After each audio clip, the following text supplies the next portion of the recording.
इस मार्च 625 ईस्वी रसूल करीम सल्लल्लाहु अलैहि वसल्लम ने अपनी फौज को कूच का हुक्म दिया और शेखीन नामी एक पहाड़ी के दामन में जा खैमज़न हुए। आप अलैहिस्सलाम के साथ 1000 प्यादा मुजाहिदीन थे, जिनमें से 100 ने सरों पर ज़र्रा पहन रखी थी। मुजाहिदीन के पास सिर्फ 2 घोड़े थे, जिनमें से एक नबी अलैहिस्सलाम के पास था। इस मौके पर मुनाफिकीन के निफाक का पहला खतरनाक मुजाहिरा हुआ, जो गद्दारी के मुतरादिफ था। मदीने के बाद ऐसे लोगों ने इस्लाम कबूल कर लिया था जो दिल से मुसलमान नहीं हुए थे। उन्हें रसूलुल्लाह सल्लल्लाहु अलैहि वसल्लम ने मुनाफिकीन कहा। किसी के मुताल्लिक ये मालूम करना कि वो सच्चा मुसलमान है या मुनाफिक बहुत मुश्किल था। जब मुजाहिदीन मदीने से शेखीन की पहाड़ी की तरफ कूच करने लगे तो एक बाअसर आदमी जिसका नाम अब्दुल्लाह बिन उबई था, रसूल करीम सल्लल्लाहु अलैहि वसल्लम से इस बहस में उलझ गया कि कुरैश का लश्कर 3 गुना है, इसलिए मदीने से बाहर जाकर लड़ना नुकसानदेह होगा। आप अलैहिस्सलाम ने मुजाहिदीन के दूसरे सरदारों से राय ली तो अक्सरियत ने यह कहा कि शहर से बाहर लड़ना ज्यादा बेहतर होगा। आप अलैहिस्सलाम अब्दुल्लाह बिन उबई के ही हम ख्याल थे, लेकिन आप अलैहिस्सलाम ने अक्सरियत का फैसला ही मंजूर किया और कूच का हुक्म दे दिया। अब्दुल्लाह बिन उबई ने शहर से बाहर जाने से इनकार कर दिया। उसके पीछे हटने की देर थी कि लश्कर में से 300 आदमी पीछे हट गए। पता चला कि ये सब मुनाफिकीन थे और अब्दुल्लाह उनका सरदार था। अब 3000 के मुकाबले में मुजाहिदीन की नफरी सिर्फ 700 रह गई। रसूलुल्लाह सल्लल्लाहु अलैहि वसल्लम दिल बर्दाश्त न हुए और 700 ही को लेकर कोहे उहद के दामन में शेखीन के मकाम पर मुजाहिदीन को जंगी तरतीब में कर दिया। खालिद ने एक बुलंद टेकरी पर खड़े होकर मुसलमानों की तरतीब देखी और उसने अपने सालार अबू सुफियान को बताकर अपने दस्ते की जगह तय कर ली। रसूल अकरम सल्लल्लाहु अलैहि वसल्लम ने मुजाहिदीन को कमोबेश 1000 गज लंबाई में फैला दिया। पीछे वादी थी। मुजाहिदीन के एक पहलू के साथ पहाड़ी थी, लेकिन दूसरे पहलू पर कुछ नहीं था। उस पहलू को मजबूत रखने के लिए रसूल अकरम सल्लल्लाहु अलैहि वसल्लम ने 50 तीरंदाजों को करीब की एक टेकरी पर बिठा दिया। उन तीरंदाजों के कमांडर अब्दुल्लाह बिन जुबैर थे। रसूल खुदा सल्लल्लाहु अलैहि वसल्लम ने उन्हें हिदायत देते हुए फरमाया, अपनी जिम्मेदारी समझ लो अब्दुल्लाह, अपने अकब को देखो। दुश्मन हमारे अकब में नकलो हरकत कर सकता है, जो हमारे लिए खतरा है।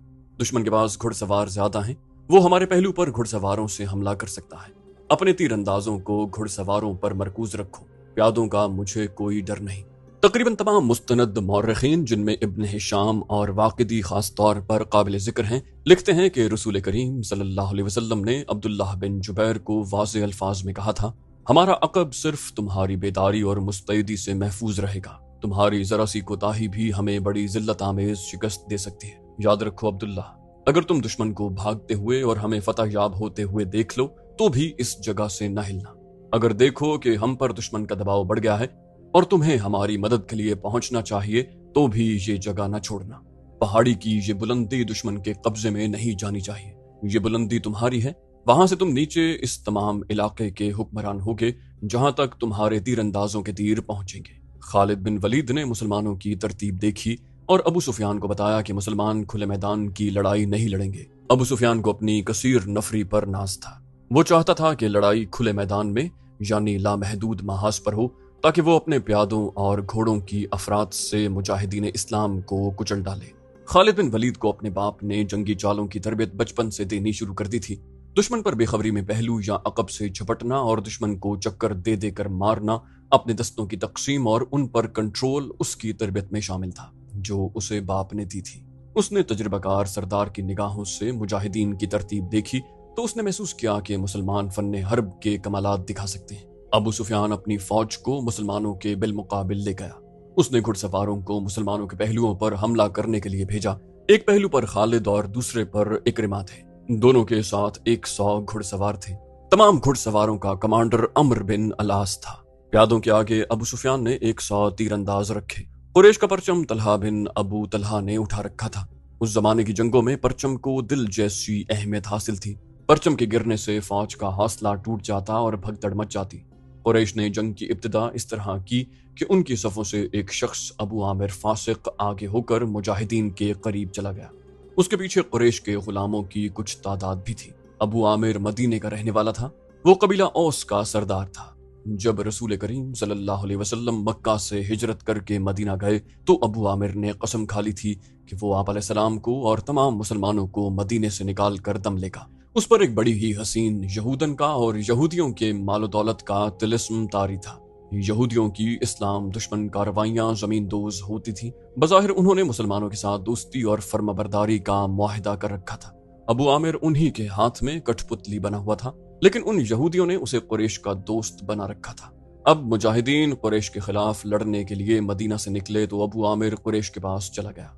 उसके कबीला औस के बहुत से आदमी रसूल अकरम सल्लल्लाहु अलैहि वसल्लम के दस्ते मुबारक पर इस्लाम कबूल कर चुके थे और वो कुरैश के मुकाबले में सफारा थे। अबू आमिर आगे चला गया और मुजाहिदीन से बुलंद आवाज से मुखातिब हुआ। रसूल करीम सल्लल्लाहु अलैहि वसल्लम ने उसे फासिक का खिताब दिया।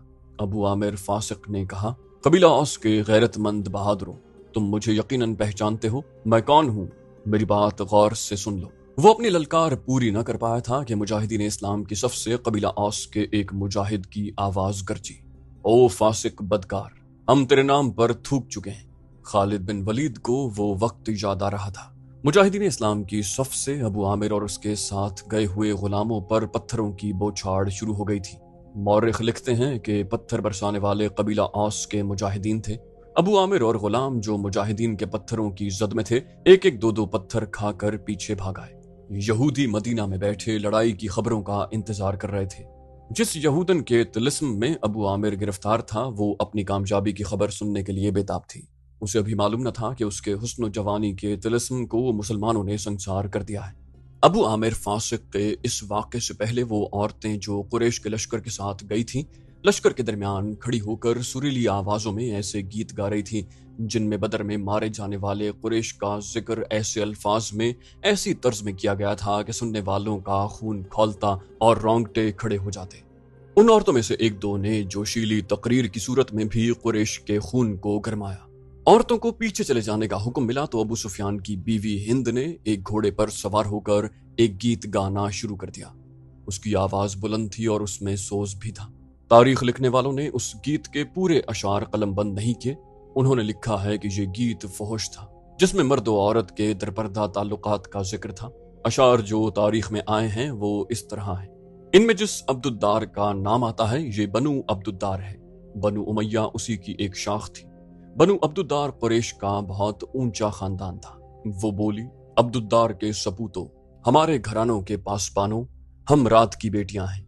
हम तकियों के दरमियान हरकत किया करते हैं। इस हरकत में लुत्फ और लज्जत होती है। तुम दुश्मन पर चढ़ दौड़े तो हम तुम्हें अपने सीनों से लगा लेंगे। तुम भाग आए तो हम तुम्हारे करीब नहीं आएंगी। इसके बाद अबू आमिर फासिक पर मुजाहिदीन इस्लाम की तरफ से संगबारी हुई और उसके फौरन बाद कुरैश ने मुजाहिदीन पर तीर फेंकने शुरू कर दिए। मुजाहिदीन ने उसके जवाब में तीर बरसाए। खालिद बिन वलीद अपने पहलू वाले मुसलमानों के पहलू पर हमला करने के लिए अपने 100 सवारों के साथ तेजी से बढ़े।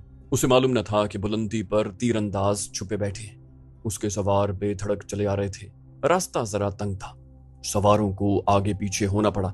खालिद बिन वलीद सोच समझकर अपने सवार दस्ते को उस पहलू पर लाए थे। अपने बाप की तरबियत के मुताबिक उसे बड़ी खुद एतमादी से तवक्को थी कि वो हल्ला बोलकर मुसलमानों को इस पोजीशन में ले आएगा कि वो पसपा हो जाएंगे और अगर जमकर न लड़े तो कुरैश के घोड़ों तले कुचले जाएंगे। मगर मुसलमानों के पहलू से उसके सवार अभी दूर ही थे कि ऊपर से तीरंदाजों ने उसके अगले सवारों को ना आगे जाने के काबिल छोड़ा, न वो पीछे हटने के काबिल रहे। एक एक सवार कई कई तीर खाकर गिरा और जिन घोड़ों को तीर लगे उन्होंने खालिद के सवार दस्ते के लिए कयामत बपा कर दी। पीछे वाले सवारों ने घोड़े मोड़े और पसपा हो गए। उधर कुरैश की औरतों ने दफ और ढोलक की थाप पर वही गीत गाना शुरू कर दिया जो हिंद ने अकेले गाया था। अब्दुद्दार के सपूतों, हम रात की बेटियां हैं, हम तुम तकियों के दरमियान। मौरिख वाक़िदी लिखता है कि अरबी जंगजुओं के उस वक्त के रिवाज के मुताबिक एक एक जंगजू के लड़ने का मरहला आया। सबसे पहले कुरैश के परचम बरदार तलहा बिन अबू तलहा ने आगे जाकर मुजाहिदीन इस्लाम को ललकारा कि उसके मुकाबले के लिए किसी को आगे भेजो। हजरत अली रजी अल्लाह अन्हो ने तुंद हवा के झोंके की तरह आगे आकर कहा, आ मेरे दीन के दुश्मन, मैं आता हूं तेरे मुकाबले में। तलहा अपने कबीले का परचम थामे तलवार लहराते हुए बिफरा हुआ आया, मगर उसका वार हवा को चीरता हुआ गुजर गया। वो अभी संभल ही रहा था कि हजरत अली रजी अल्लाह अन्हो की तलवार ने उसे ऐसा गहरा जख्म लगाया कि पहले उसका परचम गिरा, फिर वो खुद गिरा। कुरैश का एक आदमी दौड़ा आया और परचम उठाकर पीछे ले गया। अली रजी अल्लाह अन्हो उसे भी गिरा सकते थे, मगर इनफिरादी मुकाबलों में ये रवा न था। तलहा को उठाकर पीछे ले आए। उसके खानदान का एक और आदमी आगे बढ़ा। मैं इंतकाम लेने का पाबंद हूँ। वो ललकार कर आगे आ गया। अली आ, मेरी तलवार की काट देख। हजरत अली रजी अल्लाह अन्हु खामोशी से उसके मुकाबले पर आ गए। दोनों ने एक दूसरे की आंखों में आंखें डाले एक चक्कर काटा। फिर उनकी तलवारें और ढालें टकराईं और उसके बाद सबने देखा कि हजरत अली रजी अल्लाह अन्हु की तलवार से खून टपक रहा है और उनका मद्दे मुकाबिल जमीन पर पड़ा तड़प रहा था। फिर कुरैश के मुतअद्दिद आदमी बारी बारी ललकारते हुए आगे बढ़े। मुजाहिदीन के मुकाबले में मरते गए। कुरैश का सालारे आला अबू सुफियान अपने आदमियों को गिरता देखकर गुस्से से बेकाबू हो गया। जंगी दस्तूर के मुताबिक उसे इनफिरादी मुकाबलों के लिए नहीं उतरना चाहिए था, क्योंकि वो सालार था। उसके मारे जाने से उसकी फौज में अबतरी फैल सकती थी, लेकिन वो अपने आप पर काबू न रख सका। वो घोड़े पर सवार था। उसने घोड़े को एड़ लगाई और ललकारता हुआ आगे चला गया। उसकी बीवी हिंद ने उसे जाते देखा तो अपने ऊंट पर सवार होकर आगे चली गई और बड़ी बुलंद आवाज से वही गीत गाने लगी, जिसके अशार ये भी थे कि तुम भागे आए तो हम तुम्हें अपने करीब नहीं आने देंगी। अबू सुफियान घोड़े पर सवार था, लेकिन उसके मुकाबले के लिए जो मुसलमान आगे आया वो प्यादा था। तारीख उसे हंजिला बिन अबू आमिर के नाम से याद करती है। अबू सुफियान के हाथ में लंबी बर्छी थी। किसी को भी तवक्को नहीं थी कि तलवार वाला प्यादा बर्छी वाले घुड़सवार से जिंदा बच जाएगा। अबू सुफियान का घोड़ा हंजला रज़ी अल्लाह अन्हु पर सरपट दौड़ाया। अबू सुफियान ने बर्छी तोलकर फिर ताक कर मारी, लेकिन हंजला रज़ी अल्लाह अन्हु फुर्ती से एक तरफ हो गए। इस तरह 3 मरतबा हुआ। तीसरी मरतबा अबू सुफियान का घोड़ा निकल गया तो हंजला रज़ी अल्लाह अन्हु उसके पीछे दौड़ पड़े। घोड़ा रुककर पीछे को मुड़ा तो हंजला रज़ी अल्लाह अन्हु उस तक पहुंच चुके थे। अबू सुफियान उसे न देख सका। हंजला रज़ी अल्लाह अन्हु ने घोड़े की अगली टांगों पर ऐसा जोरदार वार किया कि घोड़ा गिर पड़ा। अबू सुफियान दूसरी तरफ गिरा। हंजला रज़ी अल्लाह अन्हु उस पर हमला करने को आगे बढ़े तो अबू सुफियान गिरे हुए घोड़े के इर्द गिर्द दौड़ दौड़ कर अपने आप को बचाने लगा और उसके साथ ही उसने कुरैश को मदद के लिए पुकारा। कुरैश का एक प्यादा दौड़ा आया। मुसलमान इस गलत फहमी में रहे कि ये आदमी अबू सुफियान को अपने साथ ले जाएगा, लेकिन उसने बेउसूली का मुजाहरा किया। पीछे से हंजला रज़ी अल्लाह अन्हु पर वार करके उन्हें शहीद कर दिया। अबू सुफियान अपनी सफों में भाग गया। आखिरी मुकाबले के लिए कुरैश की तरफ से अब्दुर्रहमान बिन अबू बकर आया। मौरख वाक़िदी ने यह वाक़या इस तरह बयान किया है कि अब्दुर्रहमान बिन अबू बकर की ललकार पर उसके वालिद हजरत अबू बकर सिद्दीक रज़ी अल्लाह ताला अन्हु, जो इस्लाम कबूल करके रसूलुल्लाह सल्लल्लाहु अलैहि वसल्लम के साथ थे, तलवार निकाल कर अपने जवान बेटे के मुकाबले के लिए निकले। हजरत अबू बकर सिद्दीक रज़ी अल्लाह अन्हु ने ललकार कर कहा, आगे आ मुसलमान बाप के काफिर फर्जंद। और रसूल करीम सल्लल्लाहु अलैहि वसल्लम ने देखा कि बाप बेटा मुकाबले पर उतर आए हैं तो आप अलैहिस्सलाम ने दौड़कर हजरत अबू बकर सिद्दीक रज़ी अल्लाह अन्हु को रोक लिया। रसूल करीम सल्लल्लाहु अलैहि वसल्लम ने फरमाया, तलवार न्याम में डाल लो अबू बकर, और अबू बकर सिद्दीक रज़ी अल्लाह अन्हु को पीछे ले गए। खालिद बिन वलीद को जंग का शोरगुल अब भी सुनाई दे रहा था। वो मंजर उसकी आंखों ने अपनी पलकों में महफूज कर रखा था। इनफिरादी मुकाबले खत्म होते ही कुरैश ने मुसलमानों पर हल्ला बोल दिया। रसूल अकरम सल्लल्लाहु अलैहि वसल्लम ने उहुद की पहाड़ी को अपने अकब में रखा हुआ था, इसलिए मुजाहिदीन इस्लाम को अकबी हमले का खतरा नहीं था। आमने सामने का मार्का खूरेस था। मुसलमानों की नफरी बहुत थोड़ी थी। इस कमी को उन्होंने जज्बा तेगजनी के कमालात से पूरा कर दिया। अगर कुरैश को नफरी की अफराद हासिल न होती तो वो मुसलमानों के आगे नहीं ठहर सकते थे। वो नफरी के जोर पर लड़ रहे थे। खालिद की नजर रसूल अकरम सल्लल्लाहु अलैहि वसल्लम पर थी। आप अलैहिस्सलाम एक पहलू पर थे। यही पहलू था कि जिस पर खालिद को हमला करना था। अब कि उसने अपने सवारों को यह हुक्म दिया कि वो घोड़ों को सरपट दौड़ाते तंग रास्ते से आगे निकल जाएं और मुसलमानों के पहलू पर हल्ला बोलें, मगर अब्दुल्लाह बिन जुबैर रज़ी अल्लाह अन्हु के 50 तीरंदाजों ने सवारों को इस तरह पसपा कर दिया कि वो चंद घोड़े और जख्मों से कर्राहते हुए घुड़सवारों को पीछे छोड़ गए। मार का उरूज पर था। सिर्फ एक आदमी था जो लड़ नहीं रहा था। वो मैदान जंग में बर्छी उठाए यूं घूम फिर रहा था जैसे किसी को ढूंढ रहा हो। वो वाहशी बिन हरब था। वो हमजा रज़ी अल्लाह अन्हु को ढूंढ रहा था।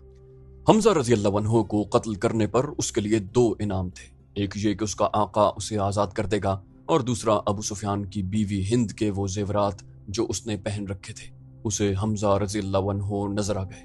वो कुरैश के एक आदमी सबा बिन अब्दुल उज़ा की तरफ बढ़ रहे थे। अरब में रिवाज था कि खतना औरतें किया करती थी। मौर्रिख इब्न हिशाम के मुताबिक इस्लाम से पहले ही अरबों में खतने का रिवाज मौजूद था। حمزہ رضی اللہ عنہ نے جس صبا کو للکارا تھا اس کی ماں ختنہ کیا کرتی تھی۔ حمزہ رضی اللہ عنہ نے اسے للکارا، ختنہ کرنے والی کے بیٹے ادھر آ اور مجھے آخری بار دیکھ لے۔ صبا بن عبد العزا حمزہ رضی اللہ عنہ کی طرف بڑھا، غصے سے اس کا چہرہ لال تھا، وہ تلوار اور ڈھال کی لڑائی کا ماہر تھا۔ حمزہ رضی اللہ عنہ بھی کچھ کم نہ تھے، دونوں ایک دوسرے کے قریب آئے اور ایک دوسرے پر وار کرنے لگے۔ دونوں کی ڈھالیں وار روک رہی تھیں، وہ پینترے بدل بدل کر وار کرتے تھے لیکن ڈھالیں تلواروں کے راستے میں آ جاتی۔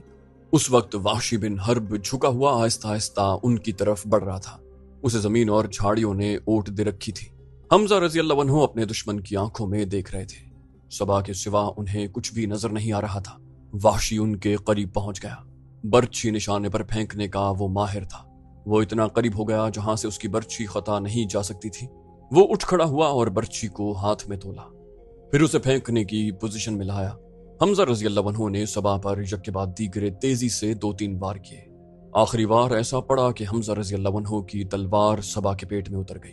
حمزہ رضی اللہ عنہ نے تلوار اس کے پیٹ سے اس طرح نکالی کہ اس کا پیٹ اور زیادہ پھٹ گیا اور وہ حمزہ رضی اللہ عنہ کے قدموں میں گر پڑا۔ حمزہ رضی اللہ تعالی عنہ ابھی سنبھلے ہی تھے کہ وحشی نے ان پر پوری طاقت سے برچھی پھینکی۔ فاصلہ بہت کم تھا، برچھی حمزہ رضی اللہ عنہ کے پیٹ میں اتنی زیادہ اتر گئی کہ اس کی اندھی حمزہ رضی اللہ تعالی عنہ کی پیٹھ سے آگے نکل گئی۔ حمزہ رضی اللہ تعالی عنہ گرے نہیں، انہوں نے ادھر ادھر دیکھا، انہیں وحشی دکھائی دیا۔ حمزہ رضی اللہ عنہ برچھی اپنے جسم میں لیے ہوئے وحشی کی طرف بڑھے۔ وحشی جہاں کھڑا تھا وہیں کھڑا رہا۔ حمزہ رضی اللہ تعالی عنہ 4-5 قدم چل کر گر پڑے۔ وحشی ان کے جسم کو ہلتا جلتا دیکھتا رہا۔ جب جسم کی حرکت بند ہو گئی تو وحشی ان تک آیا، وہ شہید ہو چکے تھے۔ وحشی نے ان کے جسم سے برچھی نکال لی اور چلا گیا۔ اب وہ ہند اور اپنے آقا جبیر بن مطعم کو ڈھونڈنے لگا۔ تو دوستو یہ تھی ہماری آج کی ایپیسوڈ، امید کرتے ہیں آپ کو ہماری ایپیسوڈ پسند آئی ہوگی۔ جانے سے پہلے اس ویڈیو کو لائک، شیئر اور کامنٹ کرنا مت بھولیے، اور اگر آپ ہمارے چینل پر نئے ہیں تو اسے سبسکرائب کیجیے اور